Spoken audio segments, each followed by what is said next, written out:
First off, given this table of sick and healthy patients and how they tested for the disease, calculate this test's sensitivity and specificity, or click here to review.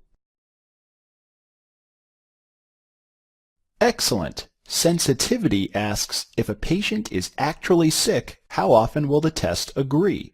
So for the actual sick patients in this column, 15 out of 20 tested positive. So the sensitivity is 15 over 20, or 0.75. And specificity asks if a patient is actually healthy, how often will the test agree? So now that's this column. 80 out of 100 patients correctly tested negative, so the specificity is 0.8. So next, let's talk about this test's positive predictive value, or PPV. Suppose you take the test and you get a positive result. Now, that doesn't necessarily mean you're sick, right? The test could be wrong. So PPV asks, if you have a positive test, what are your chances of actually being sick? To figure this out, why don't you first determine the total number of patients who tested positive for the disease? Right, all the patients who tested positive are in this top row. There are 15 plus 20, or 35 of them. So then what's the PPV for this test? What fraction of patients who tested positive actually had the disease? You can enter your answer as a fraction or round to 2 decimal places. Nicely done. So of the patients who tested positive, 15 were actually sick, out of a total of 15 plus 20. And this fraction equals about 0.43.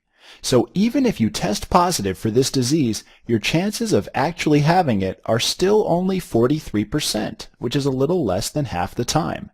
Maybe this was a cheaper screening test, and because you tested positive, your doctor can follow up with a more expensive test with a higher positive predictive value to really make certain whether you have the disease.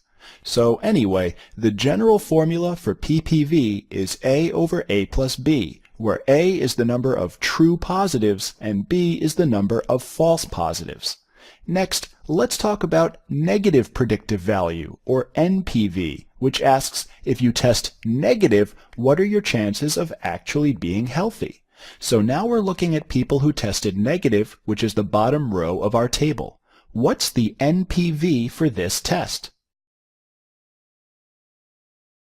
Right, so of patients who tested negative, 80 were actually healthy, out of a total of 5 plus 80. And this fraction equals about 0.94. So if you test negative for this disease, your chances of actually being healthy are about 94%. Not bad. And the general formula for NPV is D over C plus D, where D is the number of true negatives and C is the number of false negatives. Okay, so here are the definitions for PPV and NPV, and let's try one more numerical example. For this table here, calculate this test's PPV and NPV. Nicely done. So the positive predictive value is 10 over 10 plus 30, or 0.25. And the negative predictive value is 91 over 9 plus 91, or 0.91. So one thing to keep in mind is that when you set up a table like this, where the columns are sick and healthy, and the rows are tested positive and tested negative, sensitivity and specificity are the fractions for the columns of the table, while positive predictive value and negative predictive value are fractions for the rows of the table.